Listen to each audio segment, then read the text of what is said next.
osetimnu nonro to bende untiere gi ikruok makare kaka jopuonj bende nikech agedi bende jopuonj mapuonjo nyithindo bende nyaka timnegi nonro makare. Erokamano ahinya Sharon. Thuolo mane nyithindo ni e holiday, sirkal nosetemo timo nonro mane oyudo skunde ma ibro puodhi kaka mag junior secondary schools. Ok skunde duto mabro bedo kata gibro host junior secondary schools e kuonde ma gintie. To ntiere skunde mane ng'iyo mopuodhi mowach ni skul makama bro bedo kata bro host junior secondary school. Amor nikech kama ntiere e arena kanyo en skul mane opuodhi madhi host junior secondary school kochakore tarik 30 mar dweni.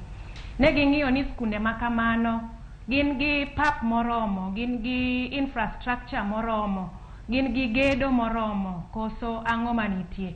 Omiyo skunde manoyudo puoth mondo mi okaw nyithindo madhi donjo e junior secondary school ok gin skunde gi duto to mana skunde mamoko moyier.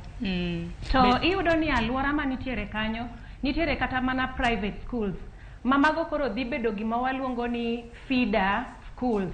Tende ni nyithindo moya alwora mar kama skul moyier ni dhi host